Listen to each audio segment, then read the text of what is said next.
May kaugnayan naman daw ang paglipana ng text scams sa mga sinalakay na iligal na Pogo Hub sa Tarlac at Pampanga.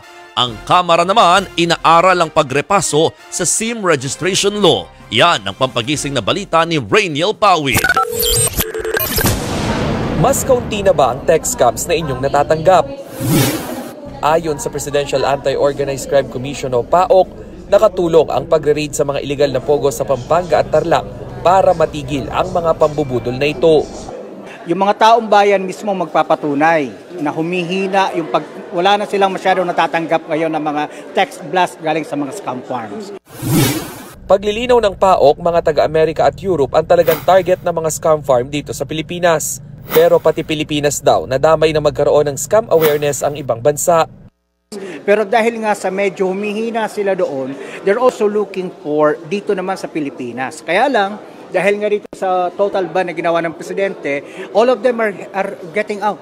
Marami kami natatanggap na report na kanya-kanyang puntahan sa mga airport, seaports, kung saan, para lang makalabas ang Pilipinas. Sa Kamara, pinag-aaralan na kung paano pa mapagtitibay ang SIM registration law para masawata ang mga online scam sa bansa. Kasi nakita natin na medyo maluwag pa rin yung pag-i-implement. No? Halimbawa, in this particular Pogo Hub, nakita po ang PAOK ng 50,000 pieces ng SIM card. No? Bukod sa mga krimeng iniuugnay sa mga iligal na Pogo, malaki rin daw ang nawawala sa budget ng gobyerno dahil sa Pogo workers. Sagot kasi ng PAOK ang gastusin sa mga Pilipinong asawa at anak ng Chinese scam farm workers na ipinadeport nila. Sa ngayon, mahigit 20 ang nasa kustudiya pa ng PAOK. Gatas sa mga bata, rental ng mga apartment, mga ganoon. So pag pinagsama mo po yan, anywhere between 3 to 5 million every year po. 5 milyong piso naman kada buwan ang binabayad ng gobyerno para sa kuryente at tubig ng mga sinalakay na Pogo Hub sa Pasay, Tarlac at Pampanga. Kargo kasi nila ito habang gumugulong pa ang investigasyon.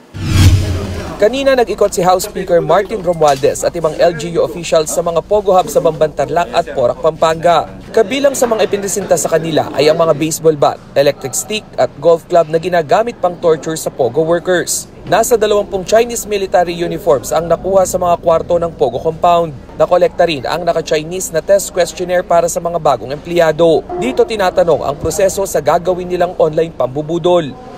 Kapag nanalo naman ang gobyerno sa inihain na forfeiture case, mapupunta na sa kanila ang mga sinalakay na property ng mga iligal na Pogo. Nagbabalita mula sa Frontline, Rainiel Pawid, News 5.